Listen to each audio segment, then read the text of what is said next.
Bienvenue sur Les Investisseurs 4.0, le podcast qui explore les stratégies et les méthodes pour développer son patrimoine immobilier quand on a 40 ans, un job à plein temps et une vie de famille trépidante. La gestion locative est le parent pauvre de l'investissement immobilier locatif. Il arrive au bout d'un parcours du combattant qui compte de nombreuses étapes et obstacles: recherche du bien, négociation, recherche de financement, compromis, réitération, travaux de rénovation, ameublement, mise en location. Au moment où on donne les clés à son locataire et qu'on perçoit son premier loyer, on a l'impression qu'on est à la fin du projet d'investissement. Or, il ne fait que commencer. L'immobilier, c'est le temps long.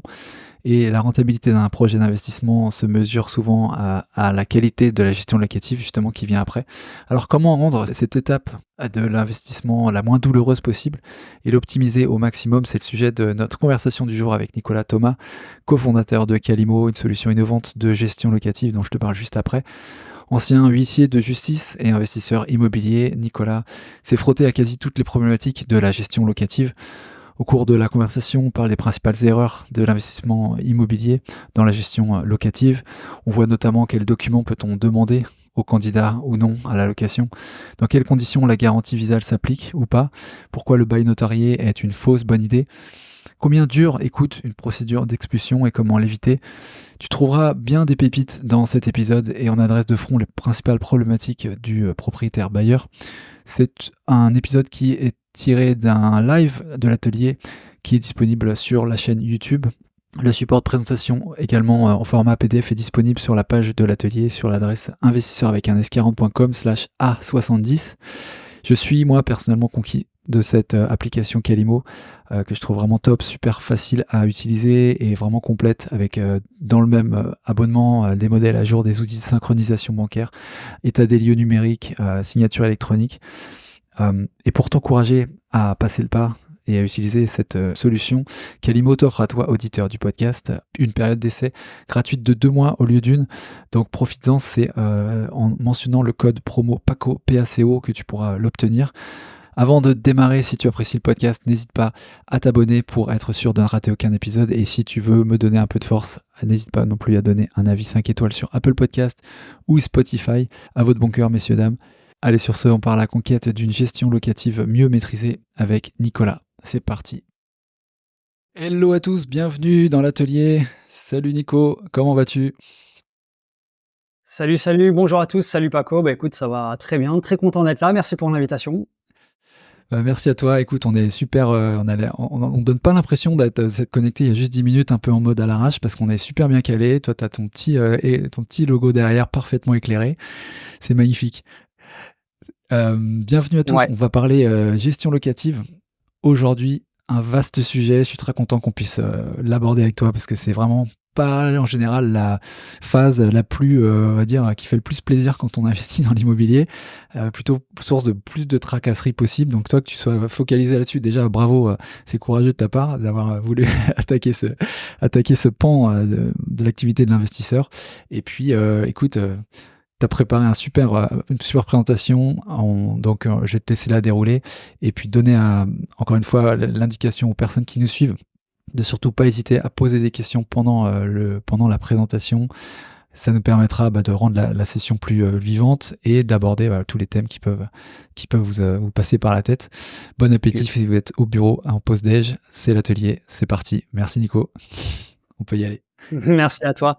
Donc ouais, comme tu le disais, la gestion locative, c'est un petit peu le parent pauvre de l'investissement locatif. C'est souvent une étape qui fait peur à beaucoup de monde et qui embête un peu tout le monde parce que tout de suite, on voit toute la paperasse, on voit tout le côté administratif. Mais c'est une des étapes les plus importantes. Déjà, avant de rentrer dans le vif du sujet, je vais peut-être me présenter pour ceux qui ne me connaissent pas. Donc, je m'appelle Nicolas, j'ai 33 ans. Je suis investisseur immobilier. Ça fait plus de 10 ans que je gravite à la fois dans le domaine du droit et le domaine de l'immobilier. Je suis ancien huissier de justice. J'exerçais pendant quasiment 10 ans dans la profession d'huissier de justice. Donc, ce qui m'a amené forcément à connaître de tout ce qui va être contentieux locatif et le droit locatif dans le sens large de la thématique. Je suis également ancien administrateur de biens. Donc, administrateur de biens, ça regroupe les volets de gestion locative et de syndic de copropriété. Du coup, j'ai fait de la gestion locative pour le compte d'autrui. C'est un peu comme ça que j'ai mis le pied dans la gestion locative et ce qui m'a amené ensuite à l'investissement immobilier personnel. Je suis également intervenant auprès d'organismes de formation en investissement immobilier et marchand de biens, notamment expert sur les thématiques juridiques, sachant que les thématiques juridiques, c'est extrêmement large parce que tout émane d'une règle de droit. Quand on va te parler de TVA, de ce que tu peux faire, de pas faire, tout en fait est issu d'une règle de droit qui a été inscrite dans la loi et pour ça que le droit, en fait, c'est un peu à la base de tout. Et je suis également le fondateur et président de Calimo. Calimo, qui est une appli de gestion locative qu'on a fondée et qu'on a mis en ligne depuis le début de l'année, revendique comme étant l'application de gestion locative la plus complète, la plus performante de ce qu'on peut trouver sur le marché. On reviendra un petit peu plus tard. Donc voilà, j'ai quelques slides à vous présenter. Hop, je vais te récupérer l'écran si tu le veux bien, Paco. Hop là. Yes. Donc voilà, je vous ai remis également les réseaux. Je suis présent et on est présent avec Calimo sur les réseaux sociaux. Vous pouvez nous retrouver notamment, il y a nos comptes Instagram, mon compte perso et le compte de Calimo. On a également une page LinkedIn et également un compte Facebook pour ceux qui veulent nous retrouver sur ces différentes plateformes. Donc la thématique d'aujourd'hui, ça va être effectivement comment améliorer sa gestion locative. Donc la gestion locative, c'est une étape qui va être importante et indispensable pour quiconque veut faire un investissement immobilier, que vous le fassiez vous-même ou que vous le déléguiez entièrement à une agence immobilière. Il est important de savoir comment ça fonctionne et du coup, quels vont être les points d'amélioration, parce que derrière, c'est un peu votre portefeuille et votre investissement qui est concerné. On a regroupé 4 thématiques, les erreurs les plus fréquentes. J'en ai pris 4, on pourrait en lister des dizaines et des dizaines. C'est les erreurs qu'on trouve le plus communément, enfin, à mon sens, qu'on trouve le plus communément, celles auxquelles j'étais un petit peu le plus confronté, que ce soit avec ma casquette de coach expert en investissement immobilier ou de d'huissier de justice et administrateur de biens. J'en ai regroupé 4. 1, le mauvais casting du locataire.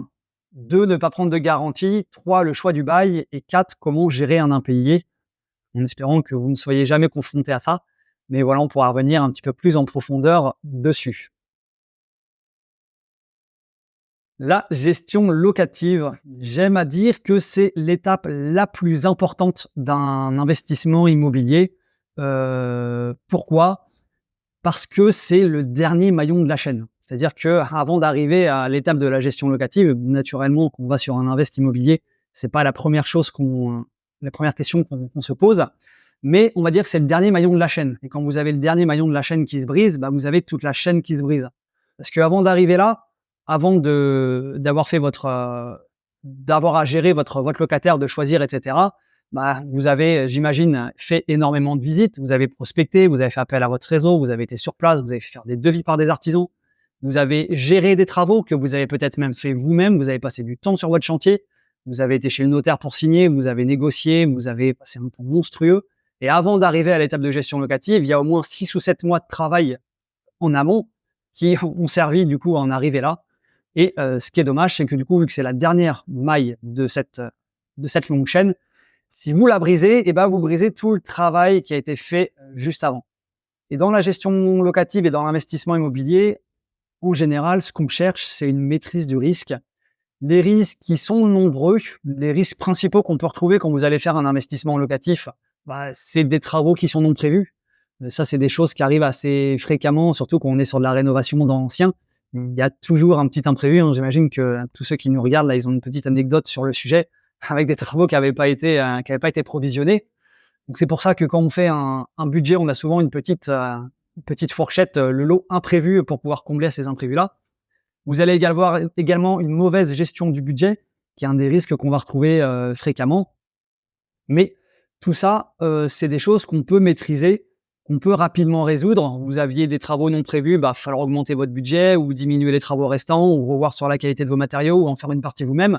Donc on peut trouver une solution facilement et rapidement.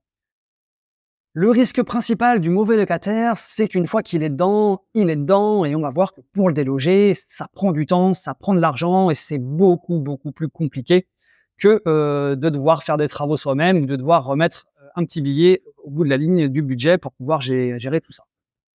Souvent, la gestion loc, c'est Autant quand même les autres ce qui est vu comme, enfin, j'ai l'impression dans le parcours d'investisseur, c'est ce qui est le moins préparé. On se dit que c'est l'aboutissement, les revenus arrivent, mais c'est le truc qu'on prépare le moins, j'ai l'impression.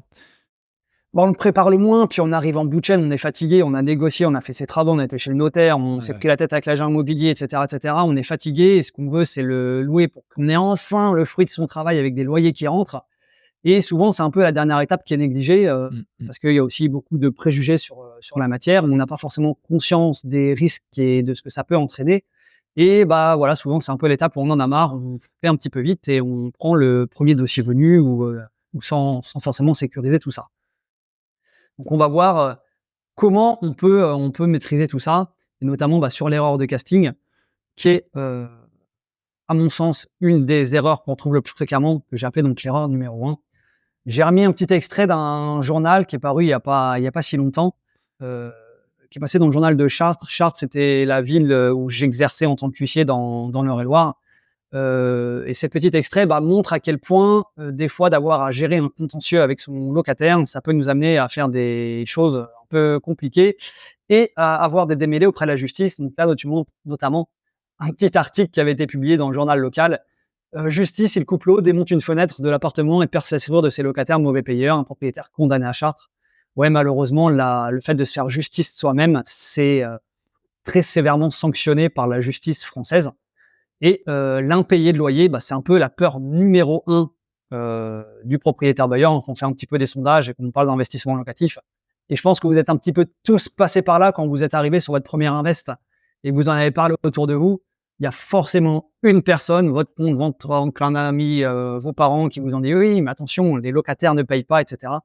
Donc c'est vraiment la peur numéro 1 et le piège qu'il faut absolument éviter et il y a des moyens effectivement de maîtriser ce risque, de l'éviter, tout ça, donc on va pouvoir voir tout ça.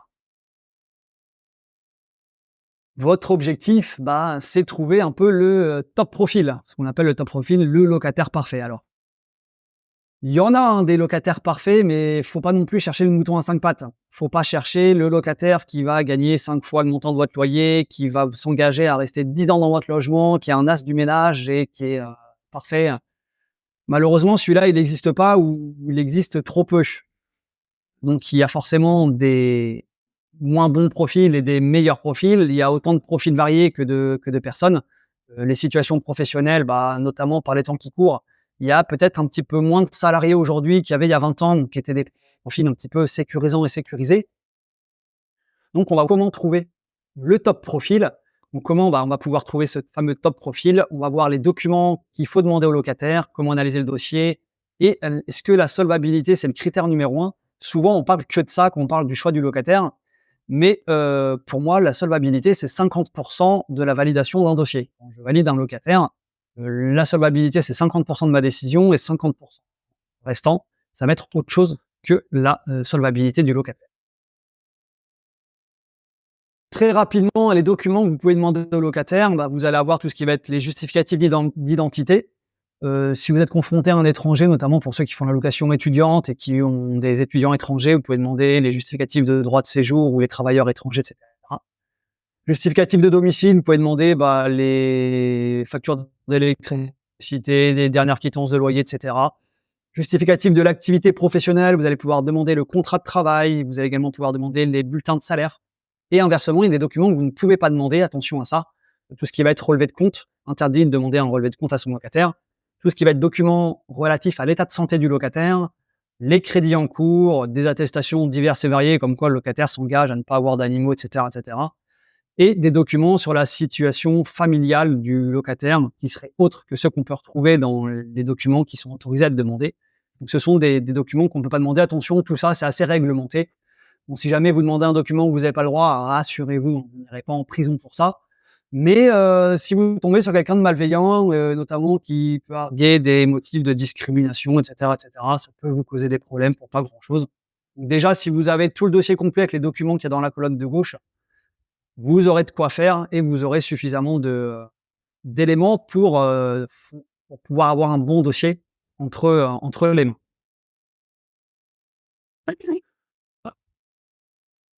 Attention également pour l'analyse du dossier du locataire. Donc, comment analyser un dossier du locataire une fois que vous allez avoir ce dossier locataire entre les mains? Idéalement, le locataire, il doit gagner entre 2,5 et 3 fois le montant du loyer. C'est un peu les critères qu'on trouve pour les assurances, les fameuses GALI, les garanties de loyer impayés. Si jamais vous êtes confronté à des demandes pour des gens qui sont en intérim ou en saisonnier, prenez plutôt un montant à l'année qu'un montant au mois, parce qu'il peut y avoir effectivement des variations de revenus importantes en fonction de la période sur laquelle la personne fait la demande.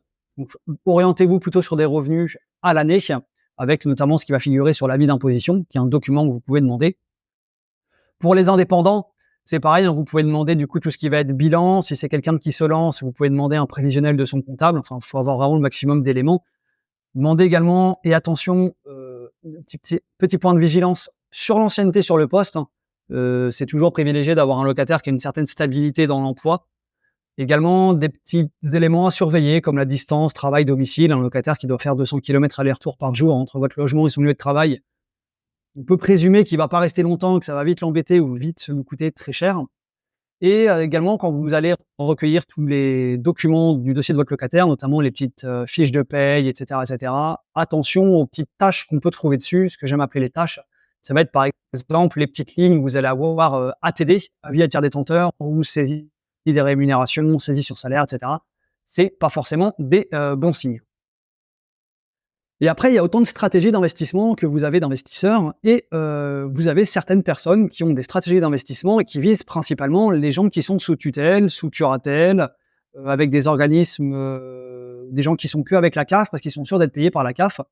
C'est une stratégie comme une autre, qui peut être privilégiée par certains, et certains ne prennent que des dossiers comme ça, et c'est des investissements qui fonctionnent, donc il n'y a pas de bonne ou mauvaise décision là-dessus, donc voilà, c'est à voir.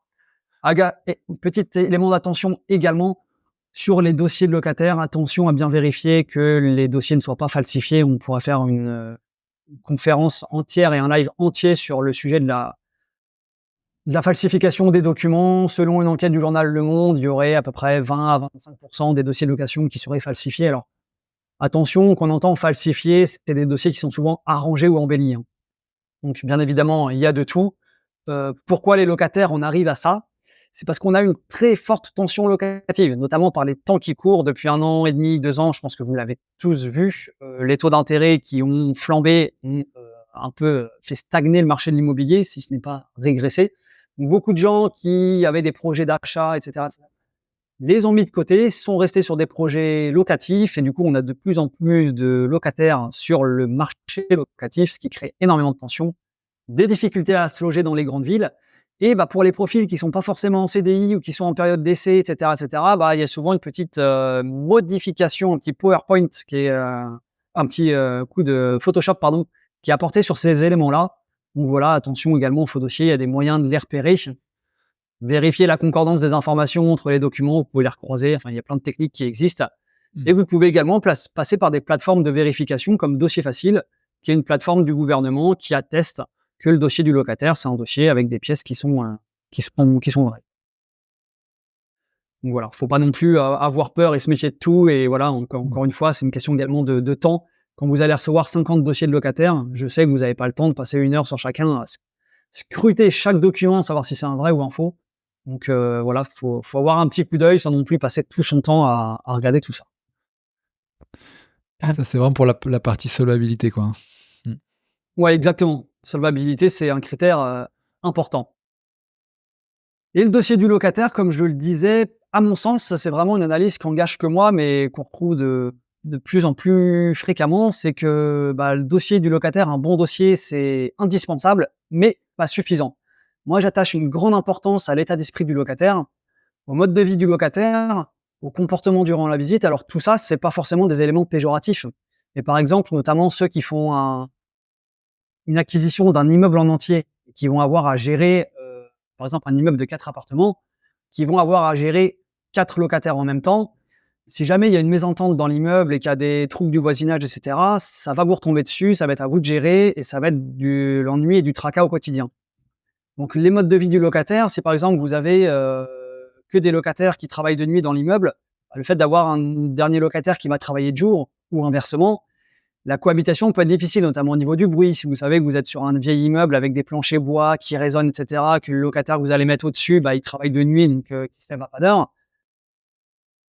Même avec la meilleure volonté de chacun, c'est des choses qui peuvent causer des tracas, des nuisances, et cetera, et cetera. Donc l'état d'esprit, le mode de vie du locataire, le comportement durant la visite, vous avez toujours des locataires avec monsieur je sais tout, ou alors ah moi je vais refaire les murs, je vais refaire les peintures, et cetera, et cetera.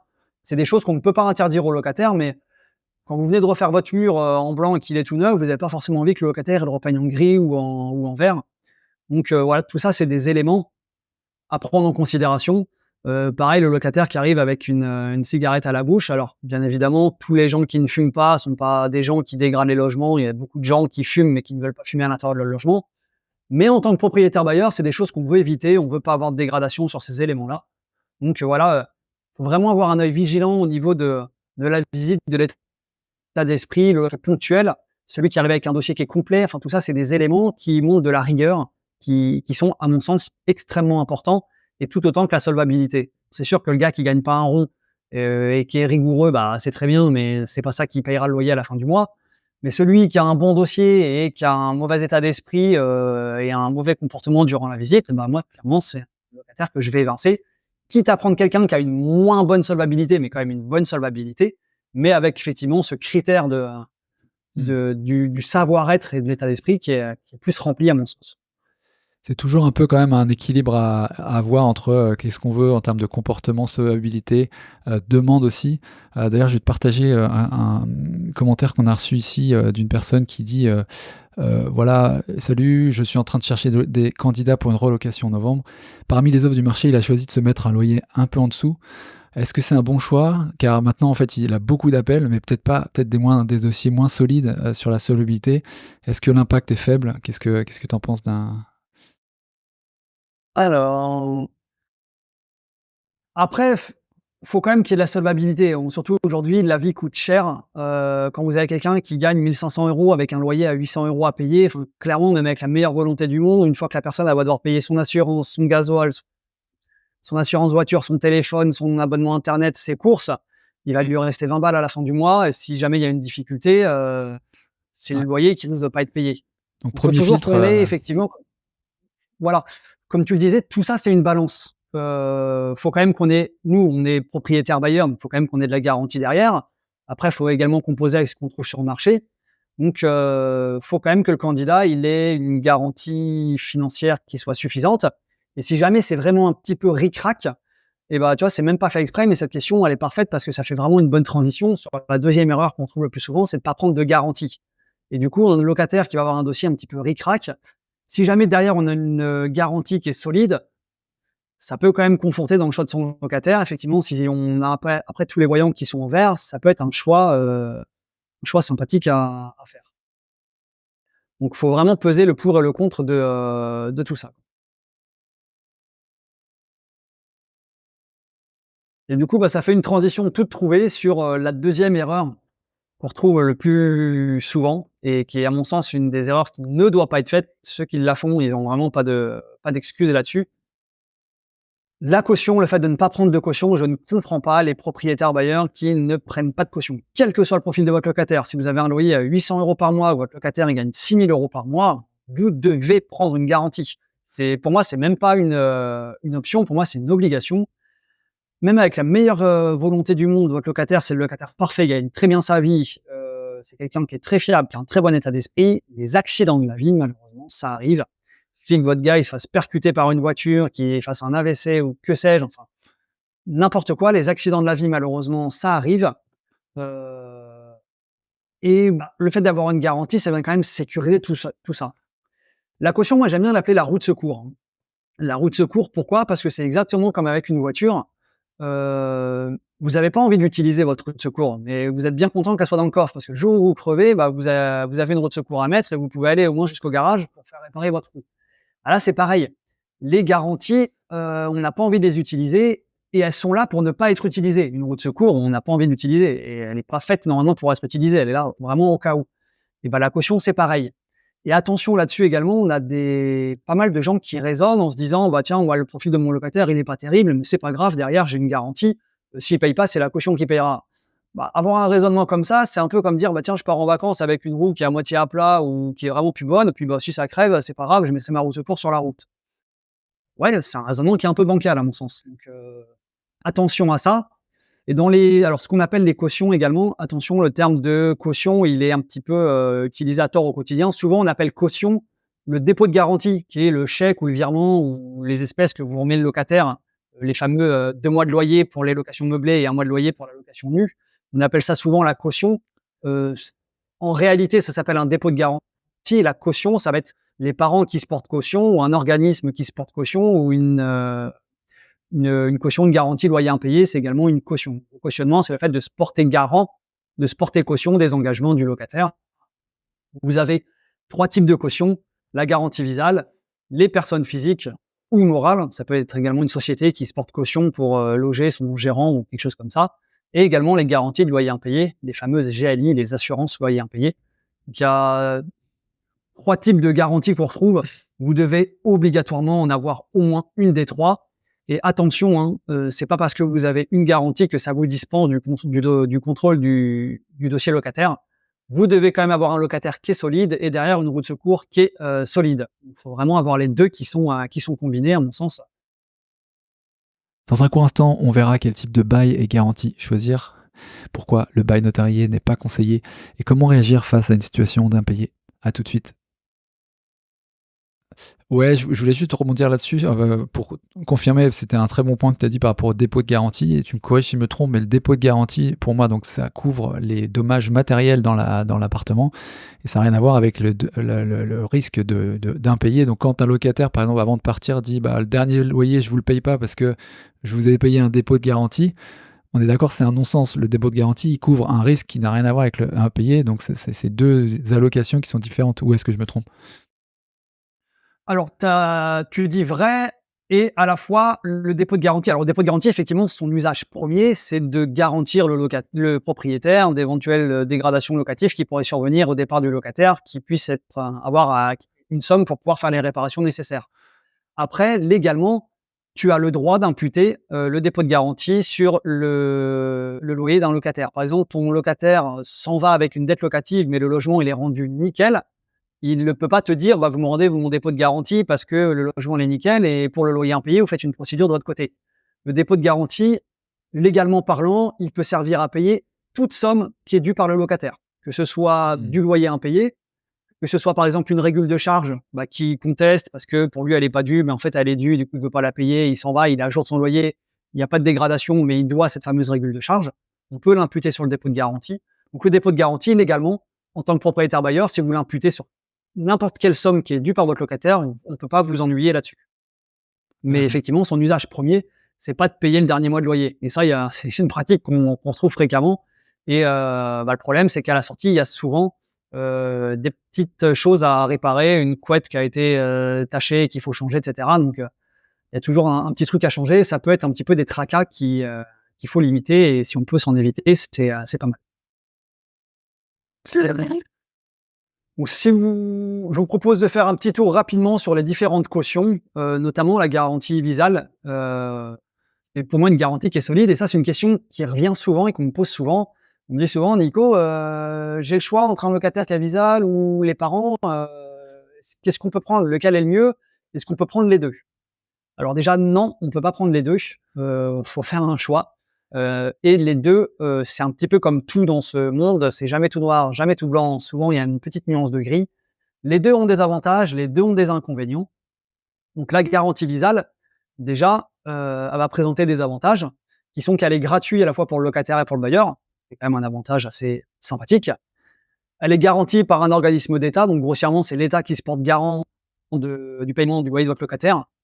L'État, il est quand même, malgré ce qu'on peut entendre, plutôt solvable. Donc si l'État doit vous payer votre loyer, normalement, il n'y a pas de problème à récupérer ça.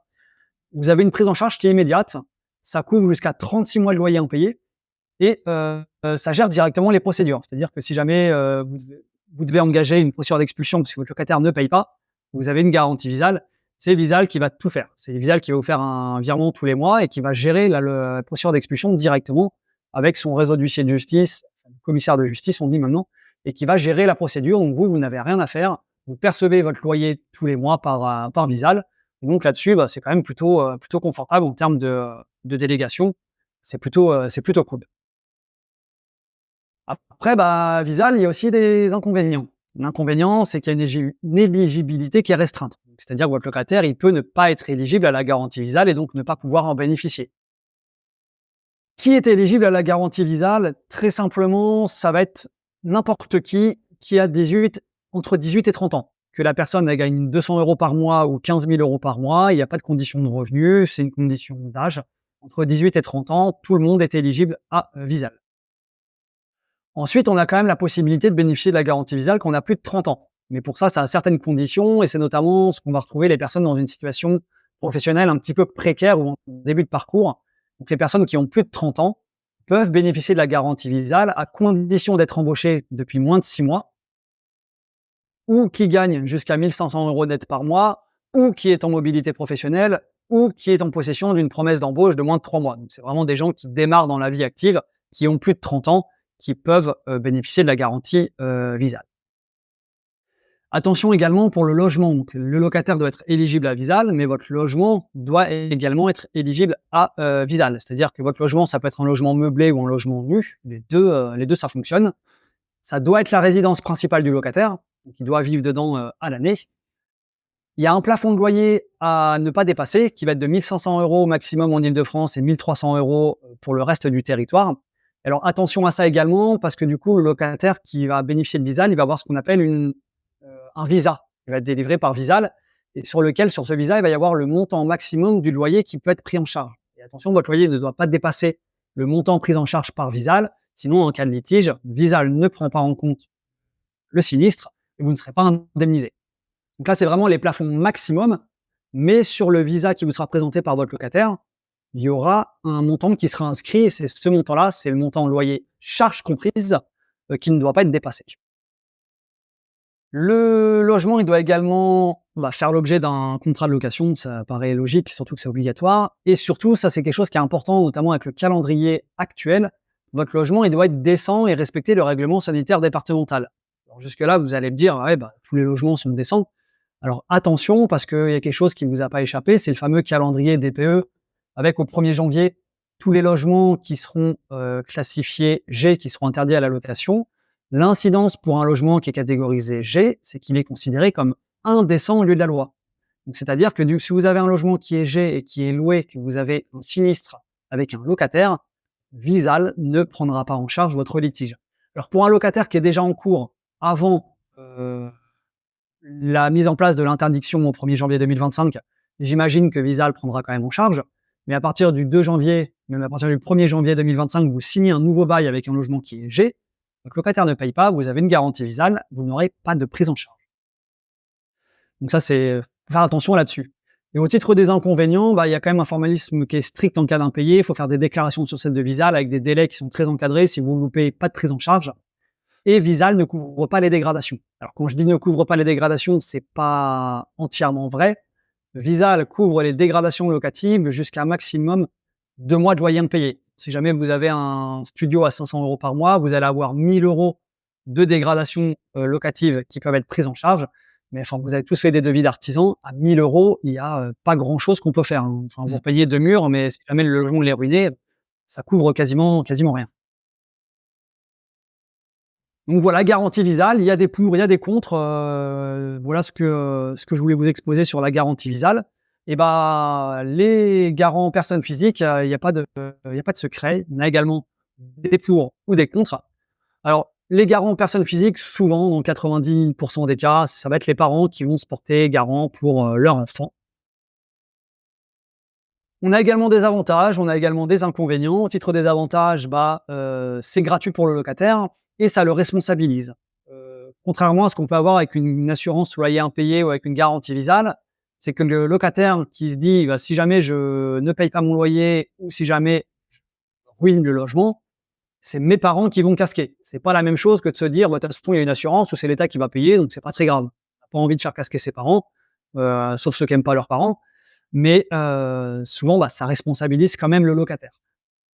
Autre avantage, il n'y a pas de plafond de prise en charge. On a vu que Visal, c'était maximum 36 mois de loyer impayé. Là, on peut courir jusqu'à 10 ans de loyer impayé.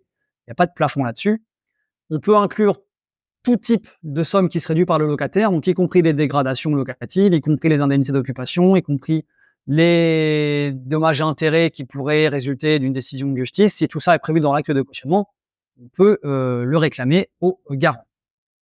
Ce qui est aussi sympathique, c'est qu'on peut prendre plusieurs garants. Quand vous avez un locataire, vous pouvez prendre le père et la mère. Et quand vous avez un couple, vous pouvez prendre le père et la mère de chacun des 2 membres du couple. Donc, ça vous fait 4 garants. Ce qui est quand même plutôt solide. Les garanties, c'est également des personnes physiques ou morales, c'est également compatible avec les locaux professionnels, ce qui est pas négligeable parce que Visal, je ne l'ai pas précisé, mais ce n'est que pour les locaux d'habitation parce que ça fait partie des conditions, ça doit être l'habitation principale du locataire. Donc, quand vous avez des locaux commerciaux ou des locaux professionnels, vous pouvez demander souvent, moi c'est ce que je demande aux gérants, de se porter caution personnelle du loyer. Ce qui fait que si jamais la société ne paye plus son loyer, vous pourrez poursuivre le gérant personnellement. Parce qu'attention à ça, si vous louez à une société et que la société elle peut plus payer, qu'elle est mise en liquidation, vous ne reverrez jamais le moindre centime de vos loyers. Alors que si jamais vous avez une garantie, par exemple, du gérant ou d'un tiers, vous pourrez poursuivre le gérant personnellement pour le paiement des loyers impayés. Ça, c'est également le principe, mais souvent, quand la personne elle tire ses revenus de son activité, que son activité ne fonctionne pas, elle a plus de revenus, c'est un petit peu compliqué, mais voilà, elle peut avoir du patrimoine et elle peut payer spontanément. Enfin, ça fait quand même un échappatoire pour que vous puissiez quand même récupérer quelques sommes d'argent. Donc, compatible avec les locaux pro, ce qui est plutôt confortable et sympathique. Et au titre des inconvénients, il y a un formalisme pour la signature. Il faut faire signer un acte de cautionnement qui est très réglementé. Il y a une formule à reproduire, etc., etc. Donc, il y a un formalisme très strict qui est prévu à peine de nullité. Donc, il suffit qu'on se loupe sur quelque chose, l'acte de cautionnement sera déclaré nul et la caution ne sera pas condamnée.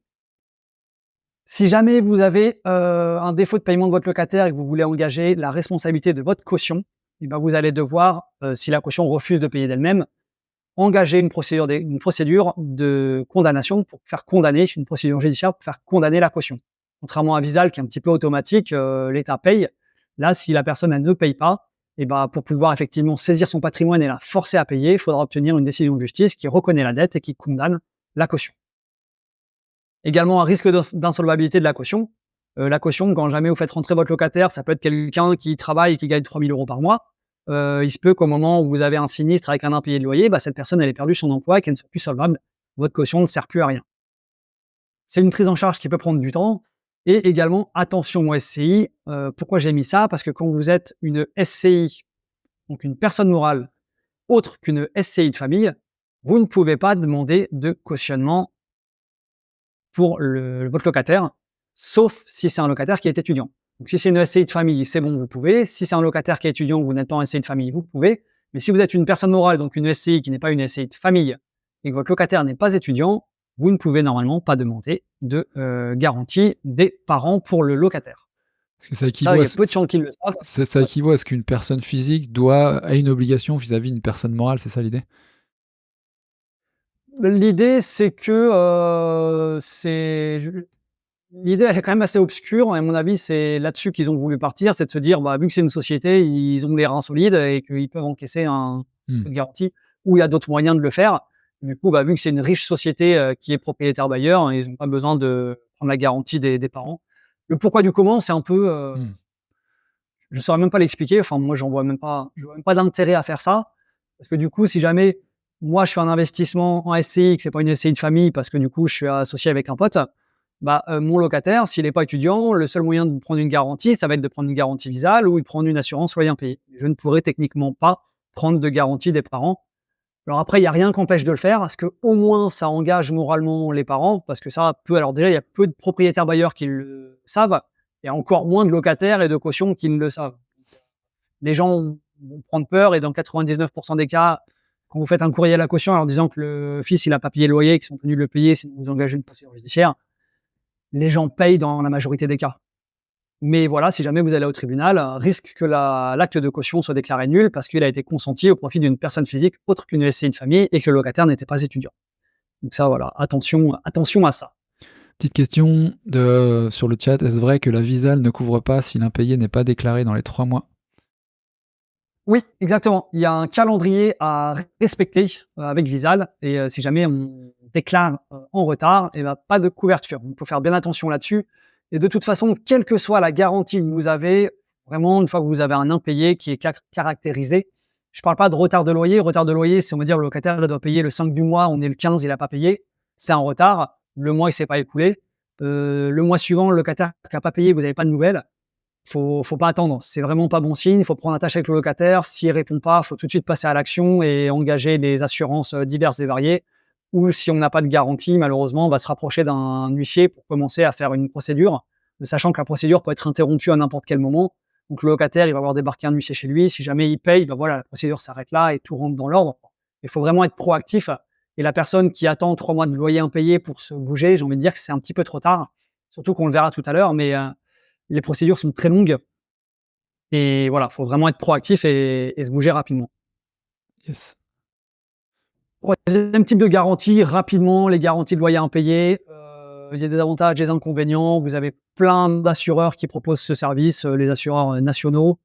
Le coût, c'est à la charge du bailleur, c'est environ 2 à 3 du loyer par mois. Ça dépend de ce que va comprendre l'assurance loyer impayé, si ça comprend que les loyers, si ça comprend également les dégradations.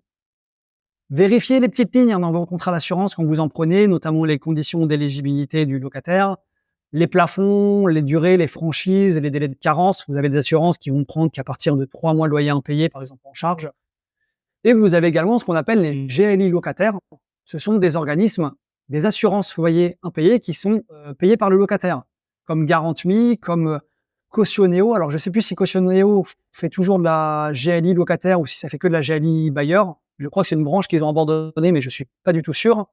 Et du coup, c'est des assurances loyer impayées qui sont payées par le locataire, donc gratuites pour le propriétaire bailleur.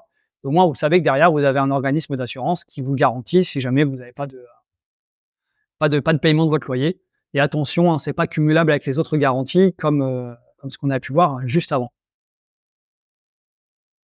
3e erreur fréquente, le choix du bon bail. Alors, comment on choisit un bail avec son locataire? J'ai envie de dire, normalement, on ne choisit pas vraiment. Le contrat de location, il dépend de la nature du bien et du locataire. Et c'est pas à nous de dire, bah, tiens, là, moi, fiscalement, ça m'avantage un petit peu plus de faire tel type de bail. Ou alors, au niveau de la durée, bah, je sais qu'un bail nu, c'est minimum 3 ans. Mais là, j'ai envie de partir que pour 1 an. Donc, du coup, je vais faire signer un bail meublé. Ça fonctionne pas exactement comme ça. Il faut plus partir de la situation, dire ma situation, elle est comme ça. Et donc, du coup, le bail qui va être obligatoire dans ce type de situation, ça va être tel type de contrat de location. Les contrats de location, hein, vous les connaissez tous, le bail meublé, le bail nu avec les spécificités de chacun, etc. Et dans le choix du bail, il y a des erreurs et des idées reçues qu'on retrouve beaucoup sur le contrat de location.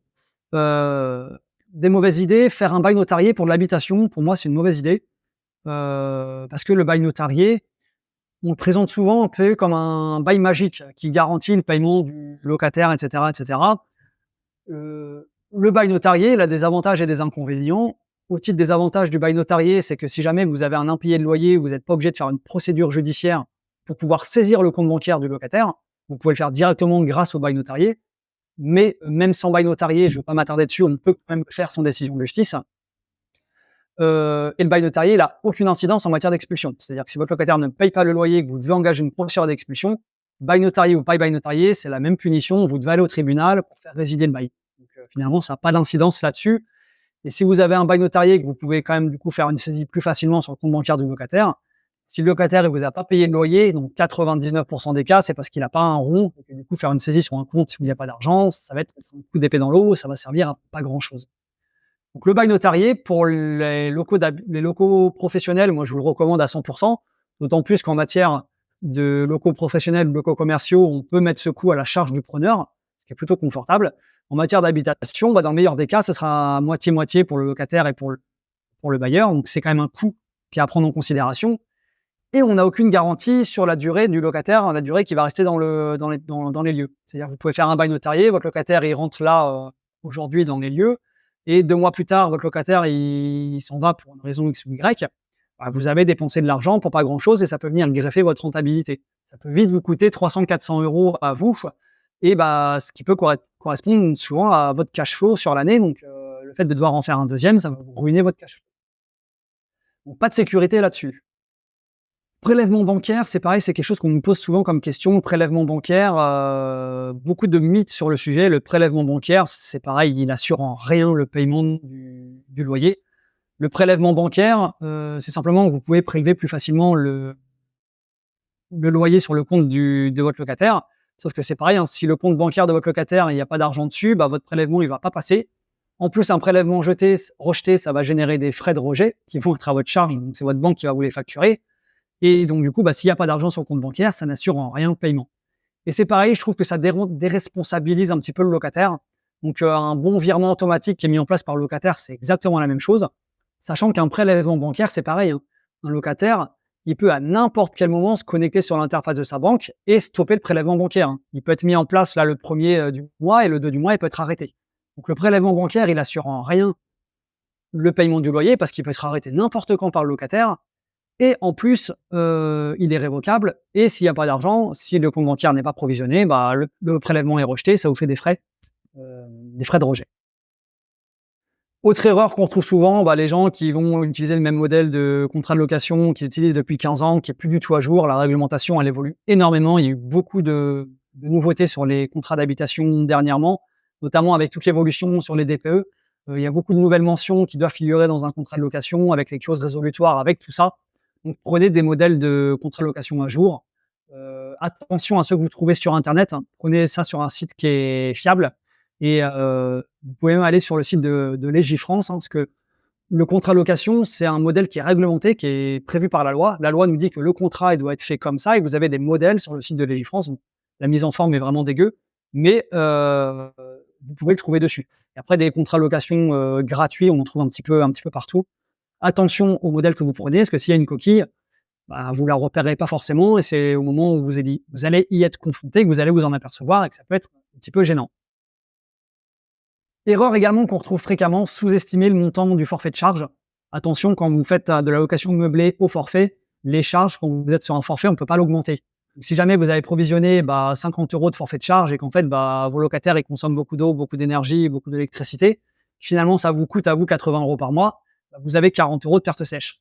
Donc, sauf à ce que le locataire accepte expressément d'augmenter son forfait de charge, faire un avenant, etc., vous ne pourrez pas lui imposer une augmentation du forfait de charge. Erreur également qu'on retrouve fréquemment, le fait de ne pas inclure une clause de révision qu'on appelle également clause d'indexation dans un contrat de location. C'est la fameuse variation avec l'indice de l'INSEE chaque année, la révision qu'on peut faire du contrat de location. S'il n'y a pas de clause de révision ou de clause d'indexation dans votre contrat de location, vous ne pouvez pas augmenter le loyer chaque année. Et du coup, votre locataire, s'il reste 10 ans, ça fera 10 ans de loyer identique. Attention à ça dans les contrats de location que vous utilisez. Donc, ayez conscience que le contrat de location, c'est un document qui vous engage et que vous, en tant que propriétaire bailleur, vous allez être engagé de manière plus contraignante que votre locataire. Notamment quand vous allez vouloir mettre fin à un contrat de location, c'est quand même assez compliqué. Pour un locataire, c'est quand même beaucoup plus simple. Il vous envoie son préavis et 1 mois ou 3 mois plus tard, c'est bouclé. Le propriétaire, il ne peut mettre fin au contrat de location que pour la date anniversaire du bail. Donc, quand vous êtes en location nue, que vous êtes engagé pour 3 ans ou 6 ans si vous êtes en société, vous ne pouvez pas résilier le bail avant cette date-là. Donc, il y a quand même des périodes qui sont relativement longues.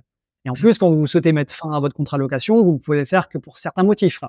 Vous avez également une durée de préavis à respecter. Vous avez un formalisme précis. Donc, tout ça, c'est quand même lourd et rigoureux. Donc, attention, le contrat de location est un document qu'il ne faut pas prendre à la légère parce qu'il vous engage vis-à-vis du locataire et c'est compliqué à rompre. On a une question de Déborah qui rejoint pas mal de gens qui ont vu les prix d'énergie augmenter. Est-ce qu'on peut réviser également le forfait de charge? Oui, on peut le réviser. Alors, on ne peut pas l'augmenter, c'est-à-dire que si jamais on s'est trompé dans la fixation de son forfait de charge, c'est un peu tant pis, sauf à faire preuve de pédagogie avec ses locataires, leur expliquer la situation, qu'ils l'acceptent, parce que finalement, c'est leur consommation à eux, et que du coup, s'ils acceptent d'augmenter ce forfait, on peut faire un avenant, et dans ce cas-là, ils vont augmenter le forfait. Sinon, le forfait de charge, il peut être augmenté comme le loyer quand il est révisé, c'est-à-dire qu'on fait la variation de l'indice de l'INSEE, ça nous fait grossièrement 2,5% d'augmentation du loyer. On peut, avec le même mécanisme, augmenter le forfait de charge avec ce mécanisme de révision de l'indice IRL qui est publié par l'INSEE. Et on arrive directement sur la 4e erreur, la gestion des impayés. Donc les impayés, comme on le disait tout à l'heure, c'est un peu la hantise des bailleurs. J'ai mis quelques chiffres là, voir si vous arrivez à savoir à quoi ça correspond. Les 160 000, 3,5, 1 sur 4, 2 ans, 4 000 euros. Est-ce que tu as une idée de ce que ça peut représenter, toi, par contre? C'est ce que ça te coûte dans ton loyer. Tu perds 2 ans de loyer. Euh, t'as, Ouais, alors 2 ans, c'est la durée moyenne d'une procédure d'expulsion. C'est-à-dire à ouais. partir du moment où ton locataire ne te paye pas et que tu dois aller jusqu'à l'expulser avec huissier et gendarmerie, police, faut compter environ 2 ans. C'est une procédure qui est très longue. 1 sur 4, ça va être, il y a une fois sur 4 où tu récupères totalement tous tes fonds. Non, pas exactement et à mon avis, récupérer ses fonds, on doit être à moins d'une fois sur 4, ça doit être une fois sur 10. Et sachant que là, tu fais bien de soulever ça, parce que quand vous avez des loyers impayés, attention, c'est la perte sèche, hein. Votre locataire, souvent, il est insolvable, vous récupérez jamais rien et il n'y a pas de fonds d'indemnisation, il n'y a rien, donc c'est de la perte sèche. 1 sur 4, c'est un locataire sur 4 qui est relancé chaque mois pour le paiement de son loyer, donc ce qui est quand même énorme. Et ça, c'est des stats c'est une enquête là-dessus. Et en Île-de-France, donc les relances à J+1, c'est-à-dire que le locataire qui devait payer son loyer le 5 du mois et le 6, il a toujours pas payé. En 2020, ça représentait que 5,22% des contrats de location. Et en mars 2023, ça représente à peu près 20 à 25% des contrats de location. Donc, on est à un locataire sur 4. On voit ça, les retards et les relances ont explosé. Donc, dans la plupart des cas, les locataires, ils se font relancer et ils arrivent à régulariser la situation. Du coup, il y a quand même un locataire sur 4 qui est relancé chaque mois pour le paiement de son loyer. Les 4 000 euros, c'est ce que va coûter en moyenne de faire une procédure d'expulsion. Donc, les frais d'huissier, de serrurier, de déménageur, d'avocat, etc. Donc, ça peut monter très, très vite. Des sommes qui vont être avancées par vous, ça va être comme les loyers de la perte sèche. Donc, ça, c'est important. 3,5%, c'est la proportion de locataires en situation d'impayés de plus de 30 jours en 2023. C'est-à-dire que, grossièrement, les impayés de loyer, c'est 3,5% du parc locatif privé en France. En 2020, c'était environ 1,20%. On voit que ça a triplé en 3 ans. Wow. Donc, ça reste quand même des pourcentages qui sont relativement minimes. Sachant que là-dedans, il y a quand même des locataires qui sont dans des logements à moitié insalubres avec des marchands de sommeil et que du coup, forcément, ça finit au tribunal. Donc voilà, 3,5% d'impayés locatifs sur le parc privé en France. Et 160 000, est-ce que tu as une idée de ce que ça peut être? 160 000, là, franchement, ça me paraît beaucoup. Logements qui sont... non, ça n'a rien à voir. Non, j'ai pas idée. Ça va être le nombre de litiges locatifs qui sont portés devant le tribunal chaque année. Chaque année, il y a 160 000 procédures judiciaires qui sont engagées devant le tribunal. Et 90% de ces 160 000, ça concerne des demandes en expulsion suite à un impayé locatif. Sachant qu'on est déjà au moins à 3 mois, 4 mois qui sont passés avant la perception de loyer, avant ça, quoi, avant d'arriver là, quoi. Ouais, exactement. Donc c'est là où il faut faire attention. Et souvent, quand on est confronté à un impayé, c'est ce que je mets sur ma petite slide, c'est là que tous les ennuis commencent, c'est que tout remonte à la surface. Parce que c'est une fois qu'on est confronté à un impayé, qu'on doit faire une procédure, qu'on se rende compte que la caution qu'on avait prise, finalement, elle n'est pas solvable, ou que l'acte de cautionnement qu'on avait fait signer, finalement, il n'est pas valable et que le juge, du coup, il va reconnaître sa nullité. C'est là, en fait, que toutes les emmerdes, elles remontent à la surface et qu'on se rend compte que ce qu'on a fait, c'était pas conforme. On va faire notre déclaration avisale et on se rend compte que finalement, notre contrat de location n'était pas conforme parce qu'en fait, on était en DPEG, etc., etc. Donc, c'est là où on pense qu'on est assuré, qu'on n'est pas assuré. C'est un peu comme vos contrats d'assurance ou quand vous avez un accident de voiture et que vous allez faire votre déclaration d'assurance et que vous vous rendez compte que finalement, le cas dans lequel vous êtes, c'est la 4e petite astérix du petit 1, du petit C, du grand A et que finalement, vous n'êtes pas couvert pour ce cas-là. Et c'est un peu le même mécanisme. Ça marche.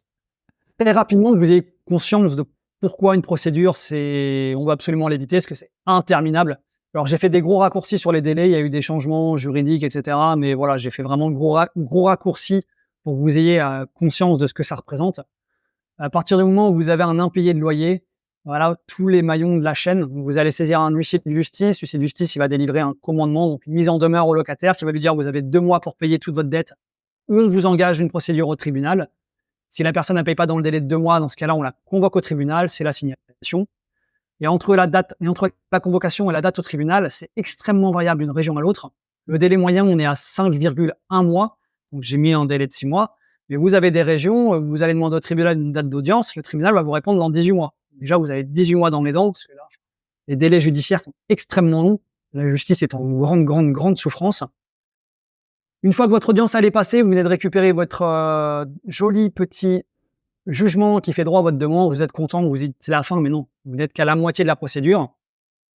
Le jugement, il va être signifié, c'est-à-dire qu'il y a une copie du jugement qui va être remis au locataire, qui va lui ouvrir des délais de contestation s'il veut contester. En France, toute décision de justice peut être contestée.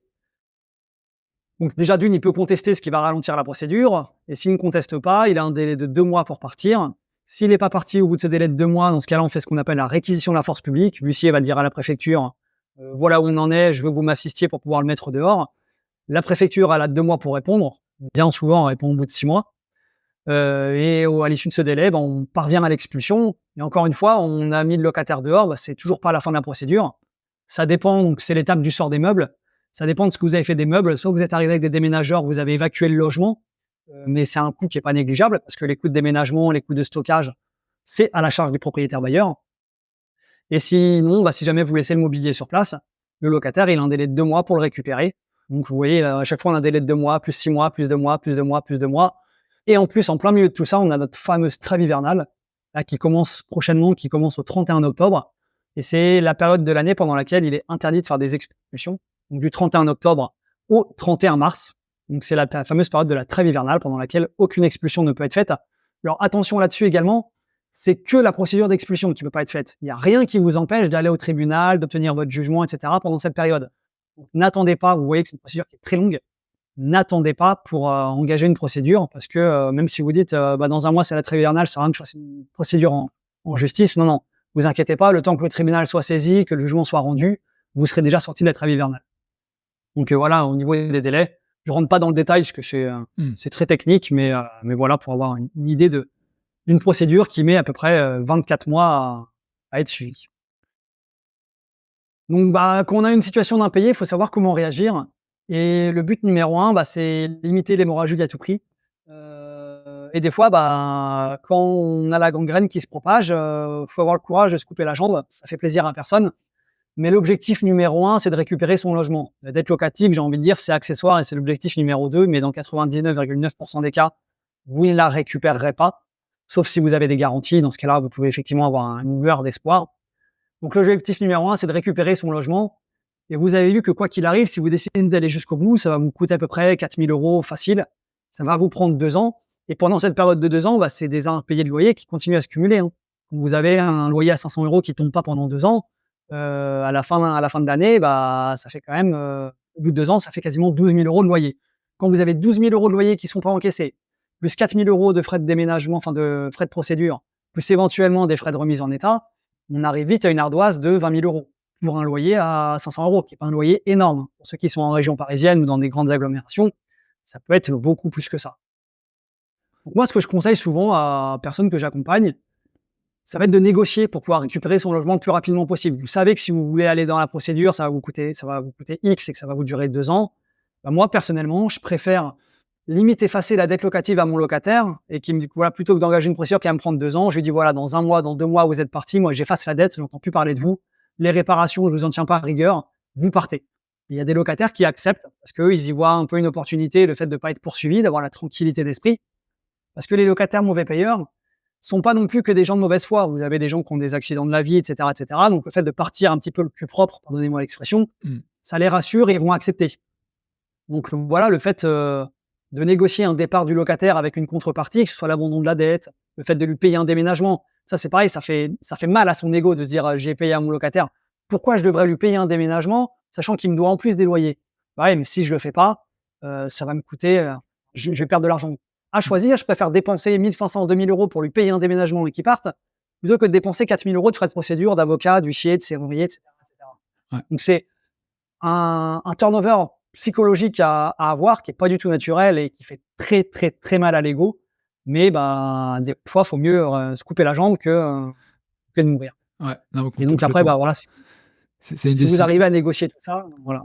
C'est une décision business, clairement. On est entrepreneur de l'immobilier, donc il y en a il faut faire le choix assez froidement, comme tu le dis, pas être dans l'affect et dire que si ça arrive, tout de suite on coupe le truc et on sait pas aussi la charge mentale sur les mois suivants, donc carrément bonne idée. Ouais, ça t'as entièrement raison, la charge mentale quand vous avez une situation d'impayé, surtout les gens qui ont le bien qui est juste à côté de chez eux, que vous passez tous les matins devant, que pour aller travailler, que vous savez que vous vous êtes fait chier à le rénover, à le négocier, vous l'avez mis en location, il était nickel, vous avez un locataire dedans qui paye pas, vous passez tous les jours devant, au niveau de la charge mentale, ça peut vous ruiner votre santé. Voilà.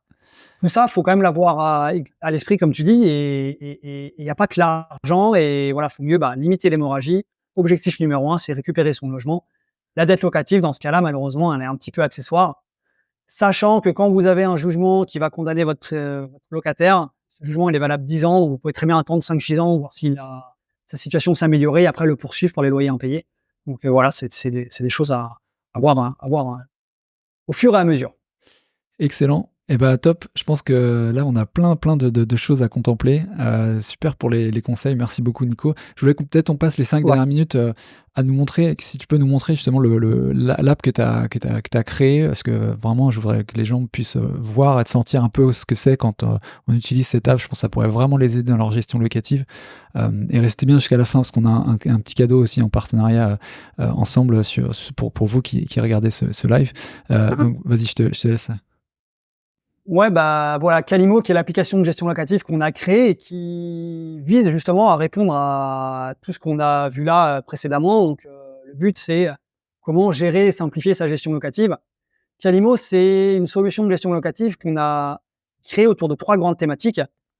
Simplifier la gestion locative, qui est un peu l'étape un petit peu chiante, et cetera. On a voulu la rendre ludique et sympathique et facile à effectuer. Donc, simplifier. 2, automatiser pour pouvoir effectivement passer le moins de temps possible à faire sa gestion locative. Et 3, sécuriser. On sait que la préoccupation principale des investisseurs immobiliers, c'est la sécurité, l'automatisation et la simplification. Donc, c'est vraiment les 3 missions qu'on s'est données avec Calimo. Simplifier, automatiser et sécuriser la gestion locative des particuliers. Et à chaque fois qu'on développe une fonctionnalité là-dedans, on se demande si ça répond un peu à cette question. Donc, par exemple, avec Calimo, on a développé un module de candidature où on peut inviter les candidats, quand vous allez avoir un logement à mettre en location, on peut les inviter à postuler dans Calimo, de façon à récupérer et à centraliser tous les dossiers de candidature au même endroit. Je pense que comme 99,9% des gens ont fait tout ça, on a un logement qui est alloué, on va mettre une annonce sur Le Bon Coin, on va recevoir 46 milliards de demandes avec des gens qui vont nous envoyer des fois 5 emails avec 5 documents, une fiche de paye par-ci, les pièces d'identité par-là. C'est compliqué de tout centraliser et de pouvoir faire le tri là-dedans. Nous, du coup, on a créé un petit module de candidature qui permet de centraliser tout ça au même endroit.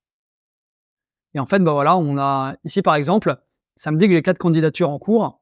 Et quand je clique dessus, j'ai directement, alors, rassurez-vous, hein, c'est un compte de démonstration. Toutes les informations que vous allez voir sont des informations qui sont fictives, hein, il n'y a pas de violation des données personnelles des utilisateurs. Donc, c'est un compte de démonstration avec si jamais il y a des homonymes ou autres, c'est vraiment fortuit. Et donc, dans cette partie candidat, on retrouve tous les gens qui ont candidaté pour mon bien, avec leur nom, leur prénom, leur email, le bien pour lequel ils ont candidaté, la date de début de location souhaitée, leur statut, le type de revenu qu'ils ont et le type de caution, s'ils ont une caution Visale, une caution personne physique ou s'ils n'ont pas de caution. Et quelque chose qu'on a créé qui est plutôt cool, c'est qu'on a développé un algorithme qui permet de développer un indice de confiance qui va de A à 5 sur le profil du locataire. En fait, ça va analyser le profil du locataire, le profil également des garants, si jamais il y a des garants, ça va tout scruter au niveau de l'ancienneté, au niveau des revenus, au niveau de la situation professionnelle. Et ça nous donne un indice de confiance pour réussir à choisir assez simplement les locataires qui sont, on va dire, les plus solvables et qui ont un meilleur profil pour garantir la sécurité du bailleur. Et ce qui me permet, comme ça, d'un seul coup d'œil, hop, je vois que celle-ci a un indice de confiance 5 sur 5, donc c'est-à-dire plutôt un bon profil.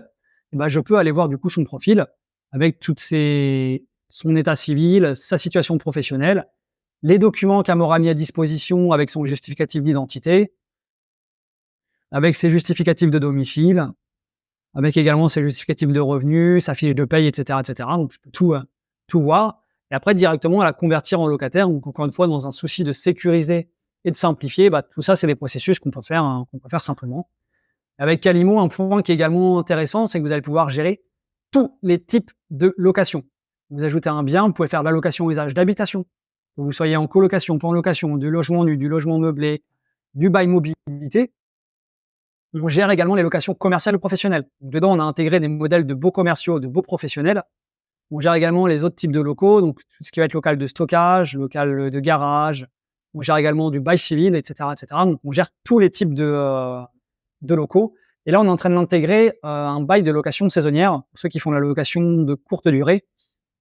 qui puissent effectivement utiliser Calimo là-dessus. Parce qu'on a de la demande de nos utilisateurs. Souvent, on a des gens qui mixent un petit peu les modes de gestion. Et voilà, avec Calimo, on a voulu créer une interface qui soit fluide et intuitive. C'est un peu ce qu'on reprochait, nous, aux logiciels qui étaient sur le marché, parce qu'on en a essayé plein. On en a essayé plein et c'est pas intuitif, c'est pas ergonomique, c'est compliqué, c'est moche, ou quand le visuel est agréable, c'est pas fonctionnel. Donc, en fait, on n'a jamais tout ça, et pour les avoir tous essayés, on retrouve jamais tout ça. Donc, nous, on a voulu développer des menus qui soient agréables à utiliser, qui puissent naviguer facilement les uns aux autres. On peut passer d'un bien immobilier à un locataire, on trouve toutes les informations, on génère facilement des contrats de location. On a développé un module d'état des lieux qu'on peut faire sur mobile, qui est pareil, dans un souci de simplification, et pour éviter les contestations. On parlait d'éviter des ennuis, le fait de pouvoir faire un état des lieux qui soit détaillé avec des photos à l'appui, ça évite des soucis.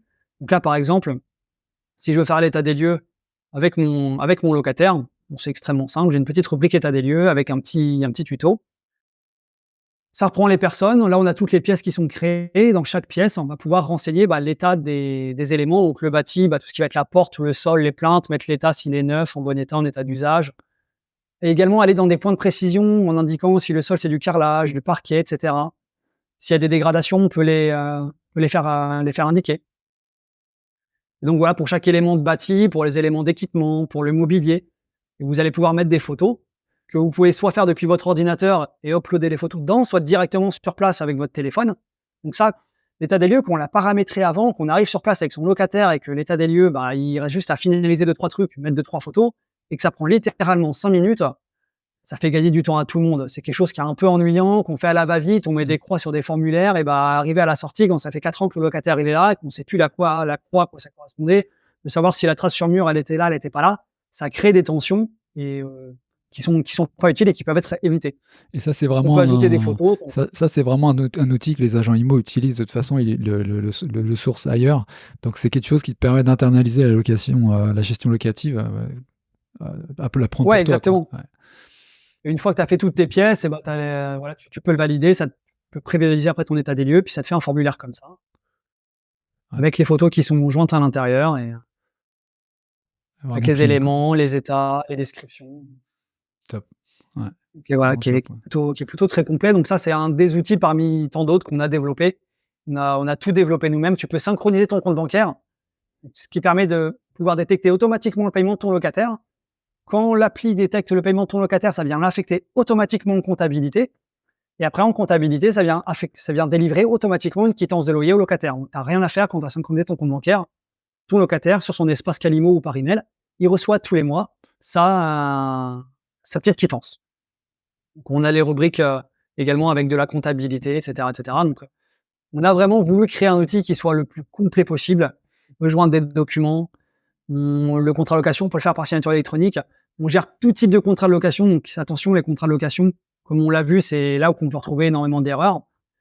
Quelque chose qui est cool également avec Calimo, c'est que ceux qui sont sur des autres logiciels, on vous fait l'intégration gratuitement. C'est-à-dire que si vous voulez basculer d'un autre logiciel chez Calimo, ou par exemple, vous faisiez votre gestion à la mano avec copie des contrats de location, etc., on peut vous faire l'intégration dans Calimo.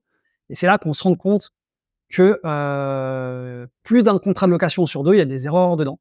Il y a des erreurs dedans et des erreurs qui peuvent parfois coûter cher. Notamment, on voit sur les autres logiciels qu'il y a des régules de loyer qui sont mal faites. On voit qu'il y a des contrats de location avec des mentions qui sont erronées, avec des durées qui sont mal calculées. Et tout ça, ça peut entraîner des complications, des contestations, et ça retombe un petit peu sur tout ce qu'on a vu derrière. Donc voilà, Calimo, quand on cherche de la simplicité, de l'efficacité et de la sécurité, c'est un peu l'application la plus simple et à moindre coût. Parce qu'au niveau du tarif, chez Calimo, on a les tarifs qui sont visibles sur notre site public. On est donc sur le premier bien. Alors c'est pareil, on a voulu faire l'application qui soit la meilleure, vraiment la meilleure application du marché. Et quand on fait du locatif, il y a quand même une dimension humaine au locatif. Nous, on a voulu développer une application humaine. Et pour les personnes qui n'ont, entre guillemets, que un bien immobilier, l'application est totalement gratuite. Elle est gratuite dans sa version intégrale, pas dans une version un petit peu dégradée où on peut faire que la moitié des choses. Donc, les gens qui n'ont que un bien immobilier peuvent utiliser gratuitement Calimo. Et après, pour les autres, on est à moins de 5 € par bien. Donc, ceux qui sont entre 2 et 6 biens, on est à moins de 5 € par bien et par mois. Et après, on a une formule illimitée pour les gens qui ont plus de 7 lots jusqu'à l'infini et au-delà. On est sur une formule à 29,90 € par mois avec de l'accompagnement. C'est pareil, ça c'est quelque chose qu'on a mis au cœur de Calimo. On a de l'accompagnement. On peut nous joindre à n'importe quel moment sur le tableau de bord. On a une petite rubrique ici où il y a notre numéro de téléphone, notre groupe Facebook. On peut réserver des créneaux en visio. Il y a un chat en ligne. On arrive directement sur les experts de l'équipe de Calimo. Et ça, c'est quelque chose qui est très, très, très apprécié de nos utilisateurs. C'est la réactivité de nos équipes et l'accompagnement qu'ils ont, que ce soit sur des questions techniques propres à Calimo ou sur des questions juridiques, fiscales. Il y en a certains qui me disent, bah voilà, moi, mon locataire, je veux rompre le bail, je ne sais pas comment faire. Bah, du coup, on les accompagne et on leur dit, voilà comment ça se passe et voilà comment il faut faire dans Calimo. Donc, voilà, tous ceux qui veulent utiliser Calimo, bah, venez nous essayer. C'est gratuit. On a une période d'essai de 30 jours si vous voulez utiliser plus de 2 biens. Et en plus, quelque chose qui est quand même assez incroyable, c'est que vous avez une période de test, on va dire, de garantie satisfait ou remboursé pendant 6 mois. C'est-à-dire que vous nous utilisez, vous prenez un abonnement. Si dans 6 mois, vous nous dites, en fait, Calimo, ça ne me convient pas, je vais arrêter mon compte et bon, on vous rembourse les 6 mois que vous avez. Donc, ça, tellement on est confiant avec nos utilisateurs en la qualité de notre produit, de notre service. On offre effectivement le remboursement en cas de contestation. Donc voilà. Ah bah, c'est super et moi je suis vraiment conquis aussi par l'utilité de l'app et vraiment voilà, c'est à la fois la délégation, à la fois prendre en compte toute sa gestion locative et puis du suivi en fait derrière. C'est ça vraiment qui est cool, c'est d'avoir les bons documents toujours, les bons conseils sur sa gestion. Ouais. Donc, et donc on a mis en place un code promo, donc c'est PACO, PACO si vous le tapez quand vous en rentrez, enfin, vous signez sur un achat. Je crois que la période d'essai passe à 60 jours, c'est ça qu'on avait convenu.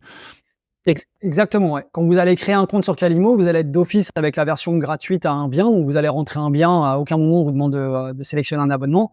Après, c'est à partir du moment où vous allez vouloir rentrer plus d'un bien, donc à partir du deuxième bien, ça va vous demander de choisir un abonnement. Donc là, vous choisissez votre abonnement, vous avez d'office une période d'essai de 1 mois. Et avec l'avantage du code de PACO, vous avez 1 mois d'essai gratos supplémentaire. Donc, du coup, vous avez une période d'essai qui augmente de 30 jours à 60 jours. Donc ça, c'est au moment où vous allez sélectionner votre abonnement, où vous allez passer à plus de 1 bien, à partir de 2 biens. Et effectivement, nous, Calimo, on a voulu être un petit peu à l'intermédiaire entre le simple outil de gestion locative et l'agence immobilière. Parce que les agences immobilières, il y a quand même beaucoup d'agences qui font vraiment pas le job. Parce que c'est pas du tout l'activité la plus lucrative en immobilier. Souvent, les agences immobilières, ce qui leur rapporte le plus, c'est la transaction. Et pour pouvoir récupérer les mandats de transaction de leurs clients qui sont des propriétaires bailleurs, ils font la gestion locative. Et souvent, c'est quelque chose qui n'est pas très lucratif, donc ils vont mettre un petit peu le stagiaire ou l'alternant. Et quand tout se passe bien et qu'il suffit d'envoyer une quittance tous les mois à son locataire parce qu'il paye rubis sur l'ongle, ils font à peu près le job. Mais dès qu'il commence à y avoir des complications, qu'on est sur de la coloc avec du bail meublé, avec des petites spécificités, là, c'est un petit peu compliqué. Donc, on a vraiment voulu une solution qui soit intermédiaire entre la gestion locative en agence et la gestion soi-même. Il y a de l'accompagnement et tout ça à moindre coût et 10 fois moins cher qu'une agence immobilière. Merci beaucoup Nico, c'était très clair. Très content pour tout le contenu qu'on a pu partager aujourd'hui. N'hésitez pas à vraiment essayer cette app, elle est vraiment top. Ça a révolutionné votre gestion loc. Et puis on se revoit très bientôt. Merci à tous de nous avoir suivis. Merci à tous et merci à toi Paco pour l'invitation, c'était cool. À bientôt. Salut. Ciao.